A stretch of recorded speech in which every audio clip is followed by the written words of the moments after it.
क्या झनक अनिरुद्ध को छोड़ देगी? क्या वो अपने पिता की सलाह को मान लेगी? क्या पिता की सलाह को मानकर वो अनिरुद्ध से दूरी बना लेगी? वैसे भी दूर है, कौन सी करीब है? और जिसके कारण दर्शक नाराज हैं। अब अगर परमानेंटली दूर हो जाएगी तो फिर दर्शक तो और ज्यादा नाराज हो जाएंगे। नमस्कार, मैं हूं संदीप पंड्या और आगे बढ़ने से पहले आप सबसे गुजारिश कि अभी तक आपने टीवी का गब्बर को सब्सक्राइब नहीं किया है तो प्लीज सब्सक्राइब कर लीजिए, बेल आइकन को दबा दीजिए ताकि आपको हमारे वीडियोस के नोटिफिकेशंस मिलते रहेंगे। कितना अच्छा लग रहा था जब झनक और अनिरुद्ध दोनों मंदिर में मिले, एक दूसरे के साथ वक्त बिताया। उन्होंने बारी बारी से महादेव की पूजा भी की, एक दूसरे को तिलक लगाकर उन्होंने अपनी अपनी भावनाओं को व्यक्त करने की कोशिश की। लेकिन फिर जब उनके सामने अर्शी आ गए तब सबका मूड खराब हो गया और अर्शी ने झनक को यह भी बता दिया कि भाई हमारी अब सुहागरात हो गई है, हमारे बीच अब पति पत्नी वाला रिश्ता कायम हो गया है। और अनिरुद्ध तो अनजान ही है, अभी तक उसको खुद को रियलाइज नहीं हुआ है कि उसके साथ क्या हुआ है और उसने क्या किया है। बिल्कुल वैसे ही जैसे झनक के साथ उसने जब कश्मीर में सुहागरात मनाई थी उसको वो भी याद नहीं थी, और अब अर्शी के साथ उसने जो सुहागरात मना ली है उसको वो भी याद नहीं है। लेकिन हाँ, झनक के मन में थोड़ा सा दुख जरूर हुआ है। और घर जाने के बाद जब उसके पिता उसको सलाह देने वाले हैं कि भाई बेटा, चाहे कुछ भी हो जाए लेकिन अनिरुद्ध के साथ तुम दोबारा शादी मत करना, उसके साथ मत जाना।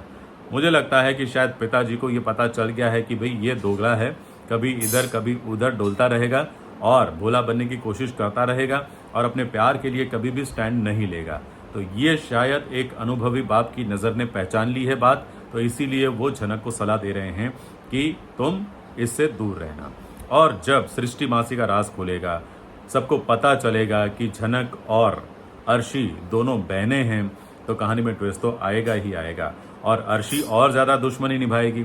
जी हाँ, वो तो दुश्मन बन ही जाएगी झनक की, और वो झनक को नुकसान पहुंचाने की कोशिश करेगी और अनिरुद्ध को अपने पल्लू से ऐसे बांधेगी कि अनिरुद्ध चाहकर भी मना नहीं कर पाएगा। यहाँ सुनने में आ रहा है कि जब अनिरुद्ध को पता चलेगा कि अर्शी माँ बनने वाली है, पहले तो वो इस बात का विरोध करने वाला है। जी हाँ, वो अर्शी को कुछ खरी खोटी भी सुनाने वाला है, लेकिन फिर बाद में उसको ये एक्सेप्ट करना पड़ेगा कि भाई अर्शी मेरे बच्चे की माँ बनने वाली है। भले झनक के मामले में वो एक्सेप्ट नहीं कर पा रहा था, लेकिन शायद अर्शी के मामले में उसे एक्सेप्ट करना पड़ेगा और उसको मानना पड़ेगा कि अर्शी के पेट में उसका बच्चा है। अब बच्चा है नहीं है ये बात की बात है, इसमें कितना सच है कितना झूठ। ओरिजिनल कहानी के अनुसार तो वो माँ बन ही जाती है, बच्चे को जन्म देती है, तो शायद यहाँ भी ऐसा हो।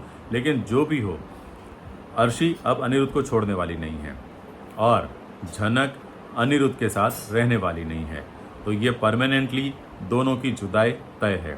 तो जाहिर सी बात है कि जो झनक और अनिरुद्ध के चाहने वाले हैं, जो हमेशा उनको साथ साथ देखना चाहते हैं, उनके हृदय को, उनकी भावनाओं को ठेस पहुंचेगी ही पहुंचेगी और उनका गुस्सा सोशल मीडिया पर यहाँ वहाँ हर जगह आपको दिख रहा होगा, तो वो और ज़्यादा बढ़ने वाला है। और हाँ, सुनने में आ रहा है कि झनक शायद अब अच्छी बड़ी कलाकार बनकर दिखाएगी और अपना एक नाम, अपना एक रुतबा पाने वाली है। और अच्छा है, चलो इस बहाने झनक का प्रोग्रेस तो देखने मिलेगा। अब कम से कम उसे किसी के घर पर रहकर मेड की तरह काम तो नहीं करना पड़ेगा। चलो इस बहाने कुछ तो अच्छा होगा सीरियल में। उम्मीद है आपको ये वीडियो अच्छा लगा तो लाइक कीजिए, शेयर कीजिए और हाँ, सब्सक्राइब करना मत भूलिए।